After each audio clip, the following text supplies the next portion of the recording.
Next, the second of our conversations with Republican members of the new House majority. Last week, we talked with several Democrats who lost their seats in November. Tonight, we profile one of the 87 Republican freshmen. Ray Suarez has that story. Newly minted Congressman Jim Renacci arrived in Washington earlier this week with his family. Renacci represents a part of Northeast Ohio ravaged by economic decline, as the NewsHour documented during the fall campaign. A CPA, former mayor of a small city, a former GM car dealer, Renacci has only visited Washington a few times in his life. He hopes to maintain that outsider status, even as he joins an elite group, a freshman class of 96 new representatives, almost all Republicans. I plan on going home every weekend. It's only a 53-minute flight. It gives me an opportunity to get back in the district and understand their concerns and their problems. You need this, right? Earlier this week, Renacci and an aide headed to the Capitol. Is there another level of this? I didn't see it. There was time to unpack a few personal items and settle in before the onslaught of business. With the help of his wife and son, he had to find a place to live close to the Capitol. The one upstairs is exactly the same, Well, except I'll show it to you. It has one Short-term lease quickly signed, it was time to run back to the office for briefings. I would tend to advise to support the amendment. With his new legislative director and chief of staff, Representative Renacci is preparing for the new session. There's a lot to learn about his new job. How are you, Congratulations. Good. It ranges from the serious, a new seat on the Transportation and Budget Committees, the first meeting of the party conference led by the new speaker, John Boehner, all the way to the silly, finding your face on the cover of a box of macaroni and cheese, courtesy of Kraft Foods. After a trip to the speaker's office to get credentials, he had a chance encounter about a sore subject while waiting to cross the street. I had a Chevy dealership too. He and I talked about it. Yeah, that'd be good. You know, and I lost mine. He owned a GM dealership for several years. My name is Jim Renacci. Some of you may remember me as the former mayor of Wadsworth. I have lived and worked in the community for 25 years. Renacci says losing his dealership, closed by GM during the federal government-managed restructuring of the auto giant, fueled his desire to run for Congress. Right after a bipartisan prayer service, Representative Renacci talked about his seat in the enormous freshman class. You're part of the largest freshman class in recent memory. 1 out of every 5 members is a freshman. So is this time around going to be different? You guys are not going to wait your turn and sit in the corner.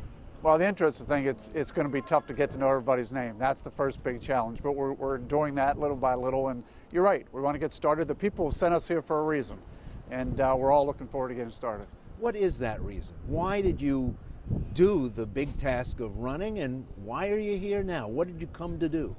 Well, of course, for me personally, I was unhappy with the direction our country was going, but I also noticed when I started running that most people in my Ohio 16th district were not happy with the way the country was running either. So it was easy for me to step up and say, I'm ready to make a difference. I'm concerned for my children. I'm concerned for my grandchildren. We can't keep spending ourselves into the debt situation we have right now. One of the first things out of the gate is an attempted repeal of the recently passed health care plan. Do you think that has any real chance, or is it just sort of almost a demonstration? Well, you know what, it's going to be interesting. I know that the people of the Ohio 16th district were not happy with the bill. I know that the majority of the people there were not happy, so I'm going to come down here and make that vote for sure. But I do think that the majority of America was not happy either. It's a job-killing bill. Let's face it. It is a job-killing bill. And the problem we have today is we've got to create jobs, not the government. Entrepreneurship has to create jobs. We've got to get the government out of the way from the sense of putting uncertainty and no predictability out there. And the cost situation that has occurred from the Obama health care plan is a problem for business.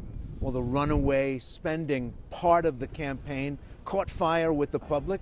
But the Congressional Budget Office says that the new health care plan will save $143 billion in the coming years. If you've come here to cut spending, how come you're also trying to repeal a bill that a bipartisan or nonpartisan scorekeeper says is going to save money? Well, one thing I've learned, and again, I'm a CPA too, so I'm going to be very interested in looking at the numbers and getting a better understand. I think sometimes in government, we use the numbers to the benefit of making them look certain ways. So we'll see. The goal here, though, is job creation, and we're not doing that right now. Out in the 16th district in Ohio, but also throughout the country, this bill is a job-killing bill, and we have to get jobs back. Jobs, jobs, jobs. The number 1, 2, and 3 most important things are jobs. We got to get those back. In previous generations, men and women went back and said, "Look at what I brought to the district. The government's spending money, but it's spending money here, on you." Is that going to be changed now that a Congress has come to Washington for the express purpose of saying, we don't want all that spending anymore? Well, Can you run and say, look at what I didn't do for you? I think people in this country understand now we got to get spending under control. And I think they've given us the task of coming here and get spending under control, and that includes the earmarks and bringing those dollars back. So I think they're looking forward to that. I think they're looking for, look, whether it's your personal budget, a business budget, or the United States government, we got to get spending under control. What can Ohio do to compete with newly emerging economies around the world? And what part can you play in making Ohio a job creator? We have a lot of entrepreneurs in Ohio. We have a lot of business people in Ohio who said to me, I'll employ more people. I'll open up a factory here. I'll open up a business here. But I need certainty and predictability. We got to bring that back to Ohio. The chair will now administer the oath of office. Later that day, it was fellow Ohioan, new Speaker John Boehner, who swore in Renacci in a group and then one-on-one.